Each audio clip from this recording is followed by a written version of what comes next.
صحابہ کرام علیہم رضوان آپ کی اگر مبارک زندگیوں کو ہم پڑھتے ہیں تو صحابہ کرام کہتے ہیں کہ ہم نماز کے چھوڑنے والے کو، نماز کے تارک کو کافر سمجھا کرتے تھے، کیونکہ حضور کے دورہ مبارک کے اندر جس وقت میں میرے حضور جلوہ فراز صحابہ کرام کے ساتھ ہوا کرتے تھے، یا جب حضور کی زیارت صحابہ کرام علیہم رضوان کیا کرتے تھے، صحابہ کہتے ہیں کوئی بھی بندہ بے نمازی نہیں تھا، کیونکہ جو بندہ نماز نہیں پڑھتا تھا وہ صرف کافر لوگ تھے جو نماز نہیں پڑھتے تھے، ورنہ ہر شخص نمازی تھا 5 وقت نماز پابندی کے ساتھ۔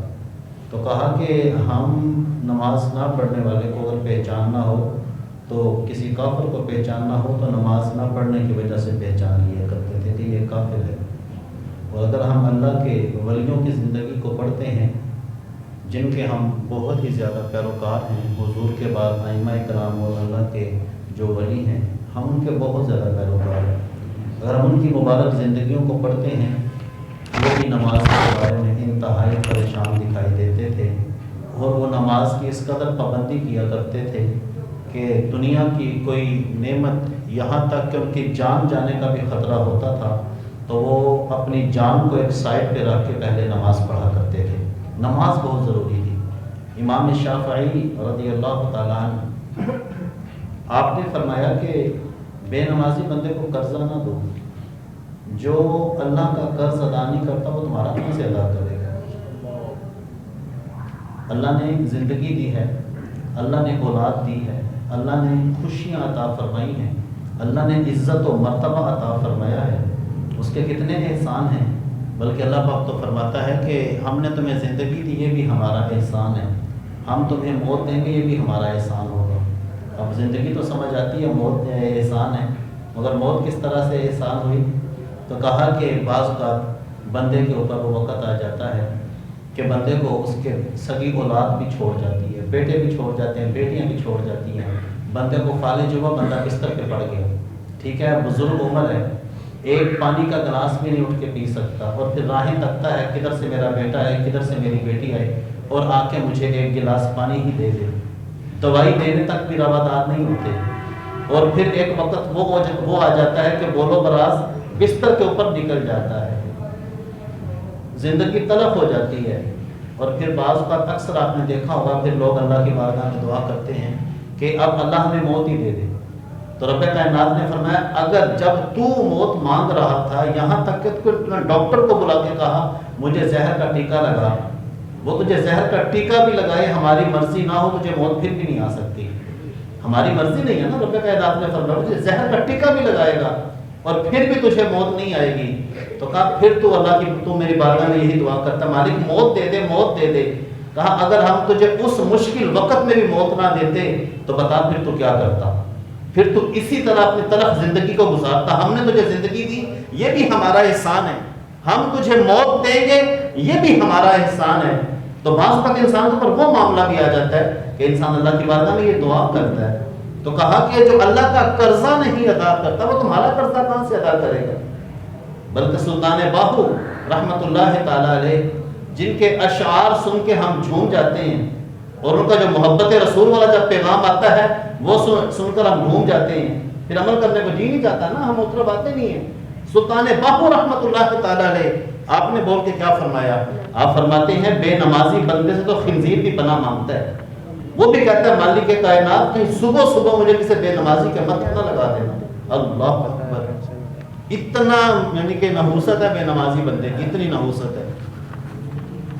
حضرت امام اعظم رحمۃ اللہ تعالیٰ علیہ آپ کے بارے میں آتا ہے کہ آپ نے فرمایا کہ میرا جی چاہتا ہے میں بے نمازی بندے کو قید کر دوں، اور جب تک وہ توبہ نہ کرے اس وقت تک میں اس کو رہا نہیں کروں گا، جب تک وہ نماز کی پابندی نہیں کر لے گا۔ اور حضور سید غوث اعظم رحمۃ اللہ تعالیٰ علیہ اگر آپ کی زندگی کو پڑھیں تو میرا نہیں خیال کہ کسی مہینے میں بھی میری آپ کی 11ویں قضا ہوتی ہوگی، ہم نے 11ویں کو فرض سمجھ کے یعنی کہ اس کو اپنایا ہوا ہے، جبکہ وہ تو ایک برکت کے لیے سال ثواب کی محفل مستحب عمل ہے، اچھا کام ہے۔ 11ویں کیوں ہم نے پکا کیا ہوا، نماز کو کچا کیا ہوا، لنگر لازمی پکانا ہے، کچھ رہے نہ رہے، ادھار پکڑ کے بھی لنگر پکا لیتے ہیں، پیسے ادھار پکڑ کے بھی 11ویں آ گئی، پیسے نہیں ہیں دائیں بائیں سے پیسے پکڑ کے بھی ہم لنگر پکانا ہے، لنگر بانٹنا بھی ہے، کھانا بھی ہے، کھلانا بھی ہے۔ مگر آپ 11ویں والے پیر کا پیغام کو سنیں، انہوں نے کیا فرمایا؟ بلکہ حضور سیدی غوث اعظم رحمۃ اللہ تعالی علیہ آپ کے بارے میں آتا ہے کہ آپ پوری رات عبادت میں مصروف رہا کرتے تھے اور عشاء کے وضو سے فجر کی نماز ادا کیا کرتے تھے، جن کی ہم 11ویں مناتے ہیں۔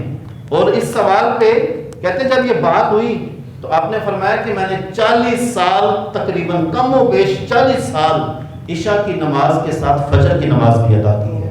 عشاء کا وضو کیا ہوا ہے، فجر کی نماز بھی ادا کی، 40 سال کا حضور غوث پاک۔ تو آپ کیا فرماتے ہیں؟ حضور سیدی غوث اعظم رحمۃ اللہ تعالی علیہ آپ بے نمازی کے بارے میں فرماتے ہیں، آپ فرماتے ہیں بے نمازی بندہ مرنے کے بعد اس قابل نہیں ہے اسے مسلمانوں کے قبرستان میں دفن بھی کیا جائے۔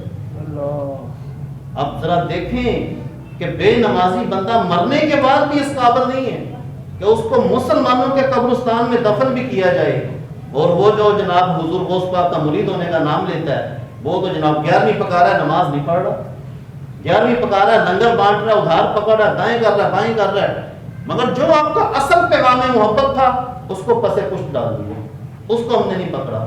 بلکہ میں حضرت سفیان ثوری رحمۃ اللہ تعالی علیہ آپ کے بارے میں پڑھ رہا تھا، ایک مرتبہ اس طرح ہوا کہ آپ کے اوپر وجد کی کیفیت نماز کے دوران آ گئی۔ ہمارے تو نماز کے دوران حساب کتاب ہی ختم نہیں نہ ہوتے، ہمارے تو نماز کے دوران ہماری یہ حالت ہوتی ہے کہ دکان کا حساب بھی کرنا ہوتا ہے، جلدی سے نماز پڑھنی ہے، اور جیسے ہی سلام پھیرتے ہیں مولوی صاحب ہم دعا مانگے بغیر ہی بھاگ جاتے ہیں، جیسے کہ بندہ پیچھے لگا ہوتا ہے، اس طرح سے نماز پڑھتے ہیں جیسے پتہ نہیں کیا ہو گیا۔ نماز کے اندر نہ کوئی اس کے بعد وظیفہ کرتے، نہ کوئی دعا کرتے، نہ کوئی کلمہ پڑھتے، نہ کوئی درود شریف پڑھتے، ایسے ہی بھاگ جاتے ہیں۔ آپ کی حالت غیر ہو گئی، کیفیت بدل گئی نماز کے دوران۔ جب آپ کی کیفیت بدلی نا تو آپ کے محبت والے بتاتے ہیں کہ ایک ہفتہ سفیان ثوری رحمۃ اللہ تعالی علیہ آپ نے نہ کچھ کھایا نہ کچھ پیا، تو آپ کے محبت کرنے والے لوگ پریشان ہو گئے، آپ کے مرشد گرامی کے پاس گئے، تو وہاں جا کے عرض کیا حضرت سفیان ثوری کا حال بڑا برا ہے، وجد کی کیفیت ہے، سنبھل نہیں پا رہے ہیں۔ تو انہوں نے کوئی تعویذ نہیں لکھ کے دیا، انہوں نے دم نہیں کیا، کوئی درود نہیں کیا، یا انہوں نے آگے سے سفیان ثوری کی کرامتیں بیان نہیں کی، فوراً آپ کے بزرگوں نے جو اگلا سوال کیا آپ نے فوراً پوچھا مجھے یہ بتاؤ، باقی باتیں بعد میں کرنا، کیا سفیان کی نماز تو محفوظ ہے؟ کیا سفیان کی نماز تو محفوظ ہے؟ ایک ہفتے میں اس نے کوئی نماز تو نہیں چھوڑی؟ کہا نہیں حضرت اس نے کوئی نماز نہیں چھوڑی، انہوں نے وہ نماز پابندی سے پھر بھی پڑھ رہے ہیں مگر کیفیت بدلی ہے، کچھ کھا بھی نہیں رہے۔ آپ نے کہا الحمدللہ، اے اللہ تیرا شکر ہے میرے سفیان کے اوپر شیطان غالب نہیں آ سکا۔ یہ ہیں ان کی زندگیاں۔ آج کا پیر کیا کہتا ہے؟ کہتا بس میرے مرید ہو جو خیر نماز پڑھو نہ پڑھو، میرے آستانے پہ آگے تو بخشائے بس۔ پیر صاحب خود بھی بے نمازی ہیں، آگے سے جو ان کے مقتدی ہیں پھر وہ بھی ویسے صحیح ہیں۔ حالات ہمارے معاشرے کے یہ ہیں۔ بلکہ ملتان کا ایک شخص ہے، اس کے پاس ہمارے دوست ہیں، اس کے مرید تھے، اس کے پاس گئے، مجھے انہوں نے بڑی کرامتیں سنائی۔ میں کہا نماز کا بھی کوئی حال بتاؤ نا۔ کہتے نہیں جی نہیں، وہ تو کہتے ہم تو نماز مکے میں پڑھتے ہیں۔ میں کہا بکواس کرتا، کوئی نماز مکے میں نہیں پڑھتا۔ نماز وہی ہے جو سامنے پڑھی جائے، نماز وہی ہے جو مسجد کے اندر با جماعت کھڑے ہو کے پڑھی جائے۔ میں کہا اس نے کہتا میں 2 دن رہا، اس نے کوئی نماز نہیں پڑھی۔ میں نے کہا وہ بالکل شریعت کا باغی ہے، بالکل اس کے پیچھے لگنے کی ضرورت نہیں ہے، بالکل۔ شاہ نقشبند بخاری رحمۃ اللہ تعالی علیہ آپ نماز پڑھ رہے تھے، نماز پڑھتے پڑھتے آپ کانپنے لگے، آپ کے مریدین آپ کو دیکھ رہے تھے۔ جب نماز پڑھ کے فری ہوئے تو حضرت خیریت ہے؟ نوافل ادا کر رہے تھے، بڑا کانپ رہے تھے۔ کہا اس ہستی کے سامنے کھڑا ہوا تھا جو خالق کے کائنات بھی ہے، مالک کے کائنات بھی ہے۔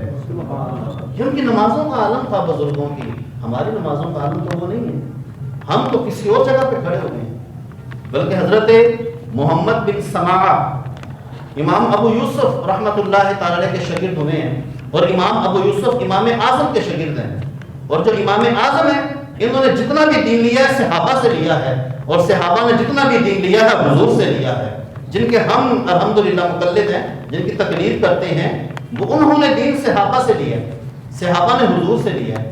تو کہتے ہیں محمد بن سماع جو تھے نا 103 سال آپ نے عمر پائی ہے، 103 سال آپ کی عمر مبارک ہوئی ہے ان بزرگوں کی۔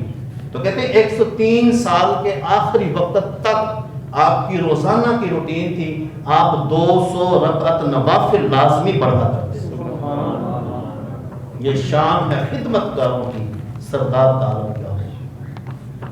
تو ہم تو فرض پڑھے نہ سنت نہ نوافل نہ دیگر معاملات، یہ ہماری نماز ہے۔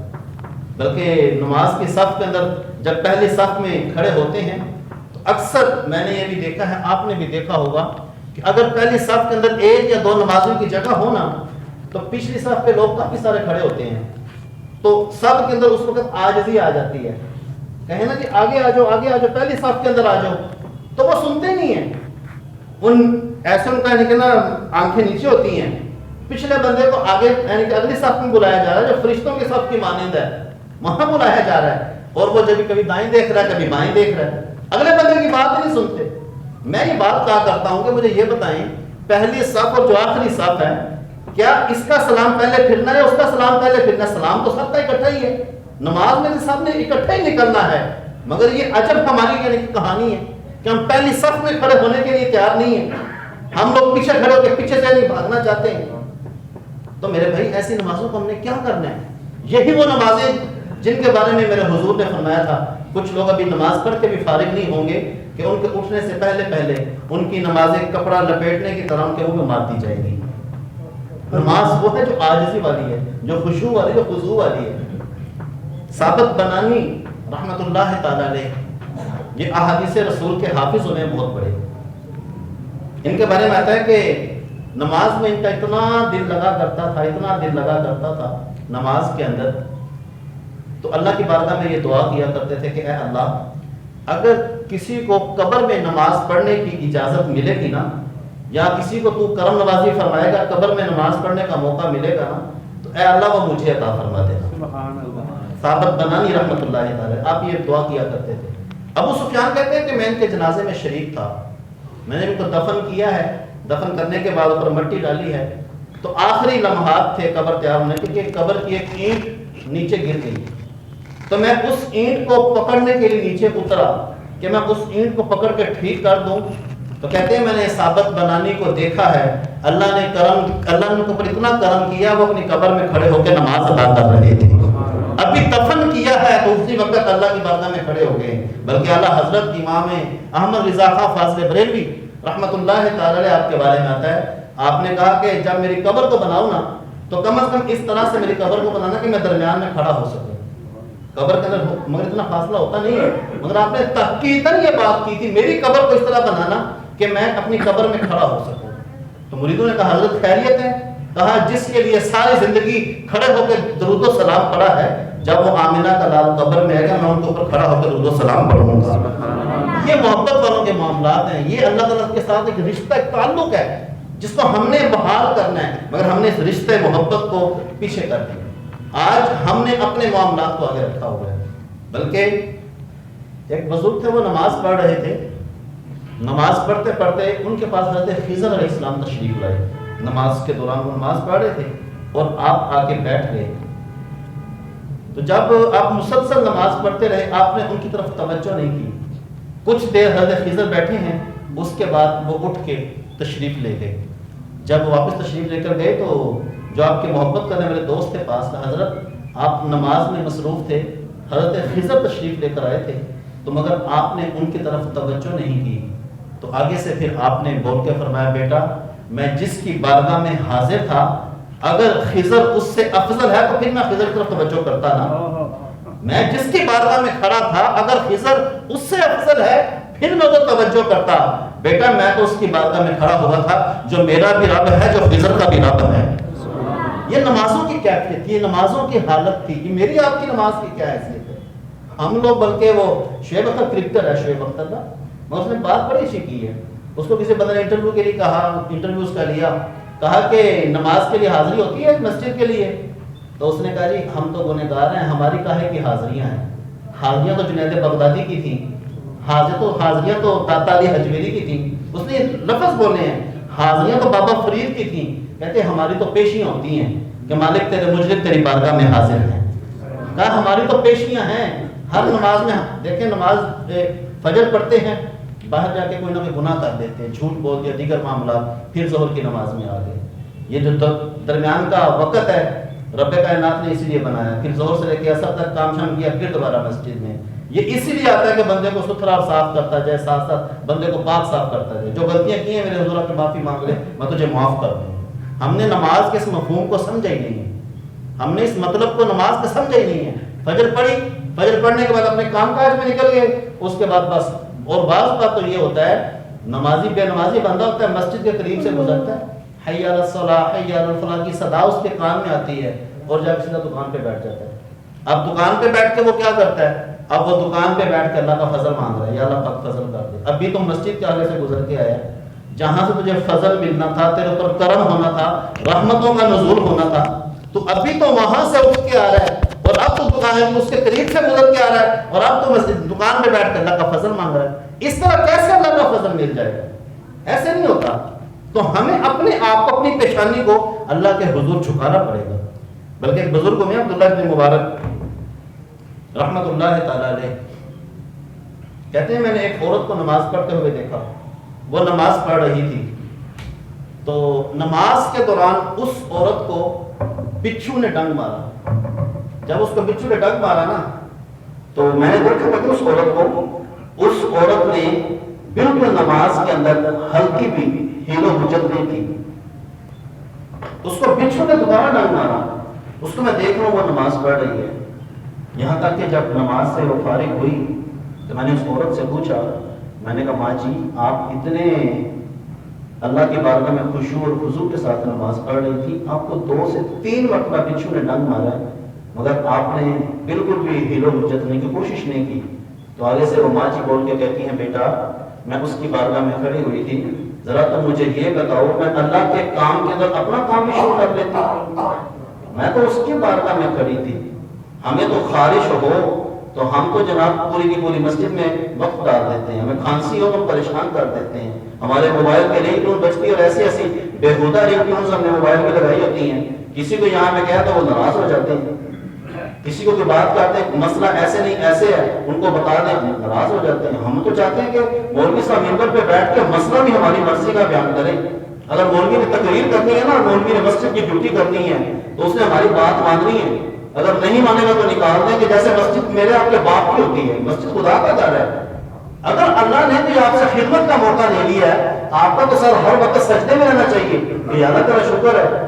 کوئی کسی فیکٹری کے اندر یعنی کہ سپروائزر ہے، کوئی کسی یعنی کہ کسی بھی محکمے میں لگا دیں آپ، کہیں نہ کہیں بڑے عہدے پہ افسر ہے، کوئی کسی بڑے پلازا کا مالک ہے، کوئی بڑی کسی یعنی کہ فیکٹری کا مالک ہے، انڈسٹری کا مالک ہے، اور وہاں پہ خدمت کر رہا ہے، کام کر رہا ہے، یا اللہ تیرا شکر ہے تو نے مجھے اپنے گھر کی خدمت کے لیے چن لی ہے۔ اس سے بڑی اور کون سی سعادت ہو سکتی ہے؟ بس ہم لوگ بلکہ ہونا تو اکثر دوست شکوا کر جاتے ہیں کہ جی یہ صفائی نہیں ہے، فلاں نہیں ہے، تو میں کہتا ہوں میرے بھائی خالی میری ہی بات نہیں ہے، خالی نذیر صاحب کی بات ہی نہیں ہے، یہ مسجد آپ کی بھی ہے۔ آپ بھی کبھی ایک ہفتے کے اندر آئے نا، ایک ہفتے میں خود بھی آئے، اپنے بیٹوں کو بھی ساتھ لیں اور کہ بیٹا آؤ نا ذرا مسجد کی صفائی کرنے چلے، بیٹے دیوانے صاف کر رہے ہو، باپ جھاڑو دے رہا ہو، ایک بیٹا وضو خانہ صاف کر رہا ہو، میں کہتا ہوں دیکھنا اللہ کی کیسے کرم نوازیاں برستی ہیں۔ مگر ہم نے صرف زبان رکھی ہوئی ہے چلانے کے لیے، جو مرضیاں بولتے رہتے ہیں، اور اگر اللہ نے تھوڑی سی دولت دے دی ہے، تھوڑا سا معیار اللہ نے بلند کر دیا ہے، تو وہ ہم نے اپنے سے نیچے والے جو لوگ ہیں ان کو صرف دبانے کے لیے رکھا ہوا ہے، اور ہمیں کوئی وہ نہیں ہے۔ وارثہ ماننا کری وارثہ کا رب بے وارثہ کر کے مارتا ہی ہے، بالکل ماننا کیا کریں، آج ہی اپنے اندر لے کر آئیں، اور جب اس کی بارگاہ میں حاضر ہو جائیں نا تو اللہ کا شکر کیا کریں، یا اللہ تیرا شکر ہے تو نے گنہگار بندے کو اپنی بارگاہ میں قبول فرمایا ہے۔ نماز کی پابندی کریں، نماز کو اپنے اندر اس طرح سے آپ لے آئیں، بلکہ حضور صلی اللہ علیہ وآلہ وسلم کی حدیث مبارکہ ہے، اتنی بڑی حدیث ہے، میں سمجھتا ہوں کہ اس حدیث کو سننے کے بعد کوئی بتا پھر بھی نماز نہ پڑھے تو پھر میں کہتا ہوں کہ اللہ تعالیٰ کی طرف سے اس کو پھر مزید اپنے لیے استغفار کی ضرورت ہے، استغفار کرے اور زیادہ۔ حضور نے فرمایا کہ کل قیامت کے دن میدان محشر کے اندر کچھ لوگوں کو لایا جائے گا اور ان کو لا کر دشمنان خدا کی صف میں کھڑا کیا جائے گا، جس میں فرعون ہوگا، حامان ہوگا، قارون ہوگا، یہاں تک کہ اس کے اندر، اس صف کے اندر ابو جہل، ابو لہب، یہ سارے لوگ دشمنان خدا و دشمنان رسول اس صف میں کھڑے ہوں گے۔ ان لوگوں کو لا کے وہاں پہ کھڑا کر دیا جائے گا. پھر کچھ عورتوں کو لایا جائے گا. ان عورتوں کو اس عورت کے ساتھ کھڑا کیا جائے گا جو حضور کی راہوں میں کانٹے بچھایا کرتی تھی, جو حضور کی راہوں میں کانٹے بچھایا, گستاخ عورت کے ساتھ, جو اللہ اس کے رسول کی گستاخ تھی, اس کے ساتھ کھڑا کیا جائے. اہل معاشر پوچھیں گے کہ یہ کون لوگ ہیں جن کو دشمنان خدا کے ساتھ کھڑا کیا گیا ہے, یہ کون عورتیں ہیں جن کو دشمنان خدا و رسول کے ساتھ کھڑا کیا گیا ہے؟ تو بتایا جائے گا یہ بے نمازی لوگ ہیں, یہ بے نمازی لوگ ہیں. اور پھر خالی یہی نہیں کیا جائے گا, پھر ان کے چہروں کے اوپر تال کول ملی جائے گی, لک جسے کہتے ہیں, لک ان کے چہروں پہ ملی جائے گی. اور پھر اللہ تعالیٰ کی ذات اپنی مخلوق کو حکم دے گی, کہا میں بھی ان کے اوپر لعنت کرتا ہوں, تم بھی ان کے اوپر لعنت کرو. یہ بے نمازی بندے کی نحوست ہے, اس کے ساتھ اتنا معاملہ ہونے والا ہے. میرے حضور کے بارگاہ میں ایک صحابی حاضر ہو گیا, عرض کرتے ہیں حضور میرے گھر میں برکت نہیں ہے, کوئی شفقت فرمائیے, کرم نوازی فرمائیے. حضور نے فرمایا گھر کے دروازے پہ پردہ لگا لیں. اٹھے, اٹھ کے تشریف لے گئے, واپس چلے گئے. کچھ دن کے بعد دوبارہ حاضر خدمت ہوئے. حاضر ہو کے عرض کرتے ہیں اللہ کے رسول میں نے اپنے گھر کے دروازے پہ پردہ لگایا تھا, اللہ نے بڑی برکتیں نازل فرمائی ہیں, بڑی کرم نوازیاں ہوئی ہیں. حضور مگر یہ جو آپ نے کہا تھا نا پردہ لگا لو, اس کی حکمت سمجھ نہیں آئی ہے. تو میرے حضور نے فرمایا دراصل بات یہ ہے تیرے گھر کے قریب سے بے نمازی گزرتے تھے, ان کی نحوست تیرے گھر میں آ جاتی ہے. جس گھر کے قریب سے بے نمازی گزر جائے وہ اس گھر کا بیڑا غرق کر دیتا ہے. تو جس گھر میں خود بے نمازی موجود ہو وہاں کیا حال ہوگا؟ پھر تو جادو بھی ہوگا, پھر ٹونا بھی ہوگا, پھر بہو کا الزام بھی لگے گا, پھر سسرال کے الزام بھی لگیں گے, پھر ہم اپنی غلطیاں دوسرے کے اوپر ڈال دیں گے, اپنے عیبوں پہ ڈال کے پردہ. ہر شخص کہہ رہا ہے زمانہ خراب ہے, نماز ہم نہیں پڑھتے, قرآن ہم نہیں پڑھتے, الزام دوسروں پہ لگا دیتے ہیں, کرتوت ہمارے اپنے ہوتے الزام ہم دوسروں پہ لگا دیتے ہیں, جبکہ ہم کو خود کی اپنی اصلاح کرنی تھی. تو حضور نے فرمایا تیرے گھر بے نمازی تیرے گھر کے قریب سے گزرتے تھے. تو میں کہتا ہوں کہ جس گھر کے اندر بے نمازی موجود ہوں اس گھر کا عالم کیا ہوگا؟ میں کہتا ہوں کیسے لوگ نماز نہیں پڑھتے یار, دل ہی نہیں لگتا نماز کے بغیر. تو کہیں پہ بھی انسان گیا وہ محبت ہو تو صحیح اللہ اس کے رسول کے ساتھ. آپ نے صبح صبح دیکھا ہے بچے فیکٹری جاتے ہیں, تو فیکٹری جاتے ہوئے دوڑ کے بعض بس کھڑی ہوتی ہے, بڑی سپیڈ کے ساتھ دوڑ کے آنے ہوتے ہیں. پوچھا جائے خیریت ہے جی, فیکٹری کی بس گزر جانی ہے, فیکٹری کی بس گزر جانی ہے. میں کہتا ہوں کاش اتنی محنت اللہ کے گھر کے لیے کی ہوتی. وہ سفر میں رہتا ہے نا, کبھی کہیں جا رہا ہے کام کے لیے, کبھی کہیں کے لیے جا رہا ہے. میرے حضور نے فرمایا خوش قسمت ہے وہ شخص جس کا رزق اس کے اپنے شہر میں لکھا ہوا ہے. یہ حضور کی حدیث ہے. تو کبھی کہاں جا رہا ہے, کبھی کہاں جا رہا ہے, کبھی کہاں جا رہا ہے, دوڑ کے تو بھاگ رہا ہے. کاش تو مسجد کی طرف اتنا دوڑ کے آیا ہوتا, تجھے تیرے رب نے تیرے شہر میں سکون عطا فرما دینا تھا, تیرا معاملہ یہی بن جانا تھا. مگر ہم لوگ نہیں کرتے. مگر کچھ خوش نصیب بچے ایسے ہوتے ہیں جیسے ہی بس آ کے 5 منٹ کے لیے رکتی ہے بھاگ کے آتے ہیں, مسجد میں نماز پڑھ لیتے ہیں, گھر سے باوضو ہو کر آتے ہیں. ایسے لوگ بھی تو موجود ہیں معاشرے کے اندر, ہم بھی موجود ہیں, آپ بھی موجود ہیں, وہ لوگ بھی موجود ہیں. تو ہم اپنے معاملات کو دیکھیں کہ ہم اللہ کے در سے کتنا دور چلیں گے. بلکہ میرے استاد فرماتے ہیں, ہم اکثر کہتے ہیں میرا دل نہیں کرتا نماز پڑھنے کو. اکثر بات بندہ کہتا ہے اچھا میں پڑھ لوں گا, نماز کو ہلکا جان لیتے ہیں, ابھی کچھ دیر کے بعد پڑھ لوں گا. نماز میں سستی کرتے ہیں, کاہلی کر جاتے ہیں, پڑھتے تو ہیں کچھ دیر کے بعد پڑھتے ہیں. میرے حضور نے فرمایا میرا جی چاہتا ہے میں مصلی امامت پہ کسی کو کھڑا کروں, مصلی امامت پہ کسی کو کھڑا کروں, اور ایک نوجوانوں کا گروہ اپنے ساتھ ہوں, اور وہ لوگ جو مسجد میں نماز پڑھنے کے لیے نہیں آتے جماعت کے ساتھ, میں جاؤں اور میں جا کے گھروں کو آگ لگا دوں. یہ حضور کی حدیث ہے. میرا جی چاہتا ہے مصلی امامت پہ کسی کو کھڑا کروں اور میں نکلوں, جوانوں کا گروہ ساتھ ہوں, اور ان لوگوں کے گھروں میں جا کے آگ لگا دوں جو مسجد میں نماز پڑھنے نہیں آتے. کتنی بڑی حدیث ہے. مگر ہمیں کچھ بھی نہیں ہوتا. ہم جتنی مرضی کوشش کر لیں, جی میرے کپڑے نہ پاک ہیں, میں کہتا ہوں اشرف المخلوقات تیرے سر کے اوپر اپنے عزتوں کا تاج رکھا ہے اور تو ناپاک ہو کے پھر رہا ہے. کپڑے ناپاک ہیں جی, اچھا جی میں ذرا دوائی لینے جا رہا ہوں, میں ذرا یہ کام کر لوں اس کے بعد باقی کام کر لوں گا. بلکہ ایک بزرگ واقعہ بیان فرماتے ہیں, کہتے ہیں ایک بیٹی کو دفن کیا قبر کے اندر, تو سگا بھائی بھی ساتھ تھا, اس کی وہ بہن تھی. تو دورانے جب اس کو دفن کر کے فارغ ہو گئے نا, تو اس کو یاد آیا کہ اس نے قبر کے سائڈ پہ پیسوں والی تھیلی رکھی تھی, درہم دینار اس کے اندر تھے. اس نے آ کے گورکن سے کہا کہ تھوڑی سی سائڈ سے قبر کو کھول کے میری وہ تھیلی باہر نکال دو. کہتے ہیں جیسے وہ گورکن آیا, اس نے قبر کو کھودنا چاہا, اندر سے آگ کے شعلے بلند ہو گئے تھے. ابھی ابھی بہن کو دفن کر کے گیا ہے، ابھی آپ کے شعلے بلند ہو رہے ہیں، بڑا پریشان ہوا، جلدی سے واپس آیا گھر آ کے اپنی ماں سے کہتا ماں مجھے یہ تو بتا میری بہن کون سے ایسے عمل کرتی تھی، اب بیٹا کیا ہوا؟ اس نے ساری داستان سنائی، ماں ایسے ہو گیا میں گیا تھا تو وہاں سے تو اندر سے شعلے نکل رہے ہیں۔ تو ماں نے کہا بیٹا تیری جو بہن تھی نا وہ نماز کو دیر سے پڑھا کرتی تھی، نماز پڑھتی تھی مگر دیر سے پڑھا کرتی تھی، نماز کو ہلکا جانتی تھی، سستی کیا کرتی تھی، کاہلی کیا کرتی تھی۔ ہمارا بھی یہی حال ہے، ڈرامہ چلتا ہے، ڈرامہ دیکھنے بعد میں نماز پڑھ لیں گے، میں بس یہ والا کام مکمل کر لوں اس کے بعد میں جا کے سبھی نماز پڑھتا ہوں، یہ بس گاہک دکان پہ کھڑے ہیں ان کو بس میں ذرا فری کر لوں ابھی جا کے نماز پڑھوں۔ ہمارا بھی یہی حال ہے، ہم بھی ایسے کرتے ہیں، بلکہ حکم تو یہ ہے کہ جیسے ہی اذان ہو حی علی الصلاۃ حی علی الفلاح مسجد میں نماز کے لیے آئیں۔ جمعہ کے دن آپ دیکھ رہے ہیں ہمارا کیا حال ہے، جمعہ کے دن حکم یہ ہے جیسے ہی اذان ہو جمعے کے لیے مسجد میں آنے کا حکم ہے، یا ایھا الذین آمنوا اذا نودی للصلاۃ، جب تمہیں اذان کے لیے بلایا جائے تو پھر تم مسجد میں آ جاؤ۔ اور اکثر آپ دیکھتے ہیں کہ جمعے کے دن لوگ کام نہیں کرتے، اچھی بات ہے جمعے کے دن چھٹی کرتے ہیں وہ ایک الگ بات ہے، مگر حدیث کے لفظ میں نے پڑھے ہیں کہ جو بندہ جمعے کی نماز ادا کرے، جمعے کی نماز ادا کرنے کی وجہ کہ دکان کا شٹر کھول لے، اللہ تبارک و تعالیٰ باقی دنوں کی بدولت اس دن 10 گنا اللہ اس کو زیادہ رزق عطا فرماتا ہے۔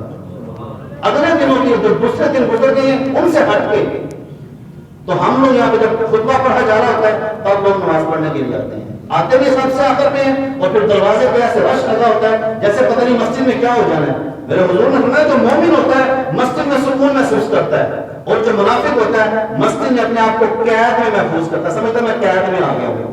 جو مومن ہے تو میں اور آپ اپنے آپ کا محاسبہ کریں، ہم دیکھیں ہم کس زاویے کے اندر ہیں، کیا ہم مسجد میں سکون محسوس کرتے ہیں؟ ہم کہیں جا کے دروازے کے اوپر رش تو نہیں کر دیتے، ایسے لائن لگی ہوتی جیسے پتہ نہیں مسجد کا دروازہ بند ہو جائے گا دوبارہ اگلی نماز سے پہلے کھولنا ہی نہیں ہے، اس طرح سے ہم لوگ دوڑے ہوتے ہیں۔ تو میرے بھائی اپنے آپ کو نماز کا پابند، حالات بھی بہتر ہو جائیں گے، زندگی بھی انشاءاللہ ترتیب سے آ جائے گی، مگر ہمیں نماز کی پابندی کرنی ہے۔ جب ہم نماز نہیں پڑھیں گے تو پھر ما اصابکم فی سقر قالوا لم نکن من المصلین، پھر جن لوگوں کو جہنم کی طرف گھسیٹ کر لے کے جایا جا رہا ہوگا پھر ان کے اندر ہمارے بھی نام ہوں گے، کیوں ہم نماز نہیں پڑھتے۔ آج گھروں کے اندر سے اکثر والدین کہتے ہیں جی کوئی تعویذ بنا دیں، بیٹے نماز نہیں پڑھتے، مطلب کوئی ایسا تعویذ نہیں بنا ہے جو اپنے بیٹے کو نمازی بنا دے۔ ہاں ایک تعویذ آمنہ کے لال نے دیا تھا کہ جب بیٹا 7 سال کا ہو تو مسجد میں نماز کے لیے لے کر آؤ، جب 10 سال کا ہو ڈانٹ کے نماز پڑھاؤ، پھر بھی نہ پڑھے مار کے نماز پڑھاؤ، یہ تعویذ دیا ہوا ہے نا، مگر باپ خود بے نمازی ماں خود بے نمازی، تو پھر اولاد کہاں سے نمازی ہوگی؟ پھر کوئی بھی نمازی، زبان کا اثر نہیں میرے بھائی، کردار کا اثر ہوتا ہے، یہ بات یاد رکھیے گا۔ آپ زبان سے جو مرضی کہتے رہیں، جب تک کردار اچھا نہیں ہے تب تک آپ کے بیٹے بھی نمازی نہیں ہو سکتے۔ ہمارے ایک دوست ہیں وہ تہجد کی نماز پڑھتے ہیں، تو وہ مجھے بتاتے ہیں اکثر میں جب تہجد کے لیے اٹھتا ہوں نا تو میرا چھوٹا بیٹا ہے 2.5 سال کا ہے، کہتے ہیں وہ میرے ساتھ اٹھ کے مصلی پہ کھڑا ہو جاتا ہے۔ یار یہ بچے کو کس نے بتایا تہجد کے سجدے ہیں؟ اس نے باپ کو پڑھتے ہوئے دیکھا، باپ کی محبت ہے، باپ کا پیار ہے، تو بیٹا بھی تہجد کے وقت سجدے کر رہا ہے۔ میں کہہ رہا ہوں اس باپ کو ضرورت نہیں پڑے گی اللہ اس کے رسول کی محبت بتانے کے لیے، جب باپ خود عاشق رسول اللہ محبت کرنے والا ہے تو اس کا بیٹا اس کو دیکھ دیکھ کے عاشق رسول بن جائے گا۔ اگر میں اور آپ یہ چاہتے ہیں کہ ہماری زندگی میں سکون ہو، ہمارے بچے نمازی ہوں تو ہمیں خود بھی نماز پڑھنا ہوگی، روزانہ قرآن کی تلاوت کرنا ہوگی۔ اپنے بچوں کو بتائیں بیٹا روزانہ 1 مرتبہ فجر کی نماز کے بعد سورہ یاسین پڑھنے سے اللہ تعالیٰ 10 قرآن کا ثواب عطا فرماتا ہے۔ اپنے بیٹوں کو بتائیں بیٹا جب رات کو سونا ہے تو سورہ ملک کی تلاوت کر کے سونا ہے۔ جب پہلے ہماری بیٹیوں کو یہ بتایا جائے بیٹیاں رات کو سورہ ملک کی تلاوت کریں، صبح اٹھ کے فجر کے وقت سورہ یاسین کی تلاوت کریں، سورہ رحمان کی تلاوت کریں، تو یقین کریں چہرے پہ نور آ جائے گا۔ پھر یہ بیوٹی پارلرز پہ بھی جانے کی ضرورت نہیں پڑے گی، پھر آپ کو حمام پہ بھی جا کے فیشن کروانے کی ضرورت نہیں پڑے گی۔ سورہ رحمان کی تلاوت آپ 40 دن کر کے دیکھ لیں، یقین کریں آپ کے چہرے سے نور چھلکنا شروع ہو جائے گا۔ کر کے تو دیکھیں، ہم کرتے نہیں ہیں۔ سورہ رحمان کا پانی بنا لیں، روزانہ اس پانی کو اپنے چہرے پہ لگائیں، مالک تیرا کلام ہے قلم راضی فرما دے۔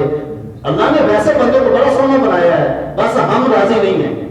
وہ کیا کسی نے بڑی ہمارے دوست بڑی پہلی بات کرتے ہیں، کہتے ہیں کہ لوگوں نے آپ سے کیا راضی ہونا ہے، لوگ تو اس خدا سے نہیں راضی ہیں جس خدا نے ان کو پیدا کیا ہے، بندے تو خدا پہ راضی نہیں ہیں جو حالات ہمارے چل رہے ہیں۔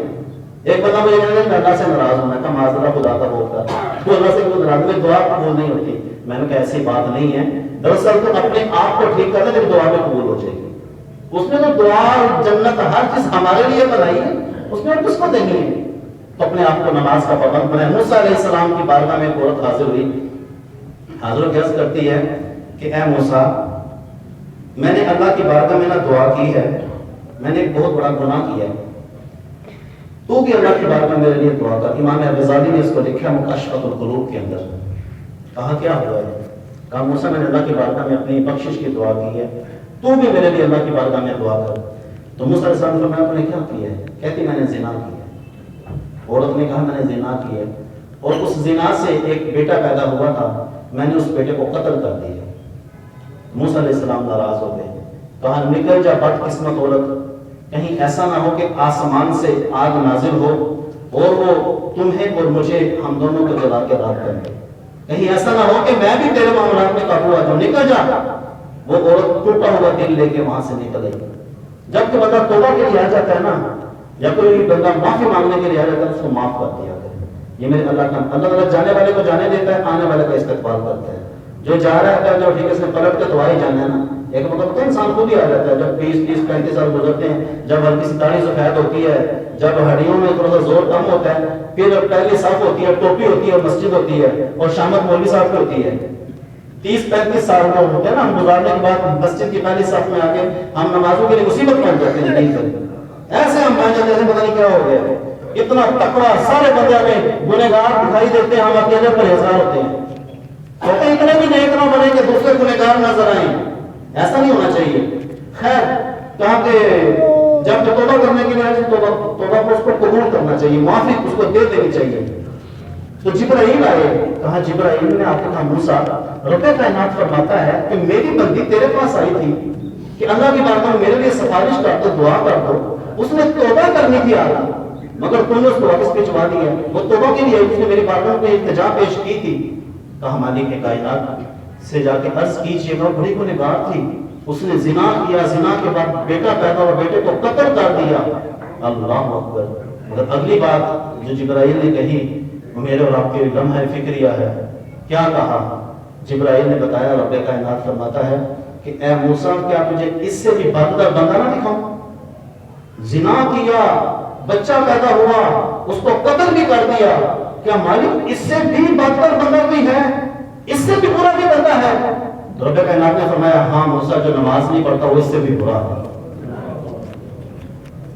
جو نماز نہیں پڑھتا وہ اس سے بھی برا ہے. میرا نہیں خیال کہ اس سے آگے مزید کوئی بات کرنا بنتی ہے. اتنی بڑی وعید, اتنی بڑی حدیث میرے آپ کے سامنے. حضور نے فرمایا جب بے نمازی بندہ مرتا ہے وہ پیاسا جاتا ہے دنیا سے, اس کی زبان پہ کلمہ بھی نہیں آتا, چہرے سے صالحیت کا نور چھین لیا جاتا ہے, نیکوں کی صفوں میں سے اس کو نکال دیا جاتا ہے, شیطان آ کے اس کے اوپر غلبہ کر لیتا ہے. سید نور حسن شاہ صاحب ایک بزرگ ہوئے ہیں, ان کے ایک مرید تھے, ان کے بیٹے کی شادی تھی. جو اللہ والے ہوتے ہیں نا, ان کو ان چیزوں سے غرض نہیں ہوتی, وہ بس نماز چاہتے ہیں, قرآن چاہتے ہیں. ان کو بس یہ نہیں ہونا چاہیے کہ ہمارا جو مرید ہے نماز پڑھتا کہ نہیں پڑھتا, اس چیز کی فکر ہوتی ہے ان کو. تو ہوا اس طرح کہ جب وہ اپنے بیٹے کی برات لے کے مرید نکلا تو اپنے پیروں کے علاقے میں سے گزرا, تو اس نے کہا چلو جا کے پیر صاحب کو سلام کر دیتے. پیر صاحب کو سلام کرنے کے لیے آیا, کہا کہ السلام علیکم. وعلیکم السلام. قبلہ کیا حال ہے؟ جی بیٹا ٹھیک ہے. کہا بیٹے کی برات لے کے گزر رہا تھا, سوچا آپ کو سلام کرتا تھا. تو آپ نے کہا بیٹا اللہ تعالیٰ خوشیاں مبارک کرے, یہ بتاؤ ظہر کی نماز پڑھی ہے؟ کہا نہیں حضرت نماز تو نہیں پڑھی. آپ نے فرمایا جس دن 5 نمازیں پوری ہوں گی دوبارہ اسی دن میرے پاس آنا. تو میرے بھائی اپنے گھروں پہ توجہ کریں, اپنے بچوں پہ توجہ کریں, اپنے آپ پہ توجہ کریں, نماز کی پابندی کریں. نماز مومن کی معراج ہے, نماز چہرے کا نور ہے, نماز حضور کی آنکھوں کی ٹھنڈک ہے, اذان حضور کے دل کا قرار ہے. تو ہمیں چاہیے نا, تو ہمیں تو یہ چاہیے ہم مسجد میں آئیں, آ کے اذان بھی پڑھیں, تکبیر بھی پڑھیں اور نماز بھی پڑھیں. ہمیں تو یہ چاہیے. گرم پانی بھی موجود ہے, تعلیم بھی موجود ہے, وہ سہولتیں جو گھروں میں موجود نہیں ہیں مسجد میں پھر بھی موجود ہیں. آج کتنی سہولت ہے نماز کے لیے, اور اس کے باوجود بھی ہم نماز نہیں پڑھتے. اس لیے آج ہم پریشان ہیں. اللہ تعالیٰ کے حضور دعا اللہ جل وعلا مجھے آپ کو ہم سب کو 5 وقت نماز باجماعت پڑھنے کی توفیق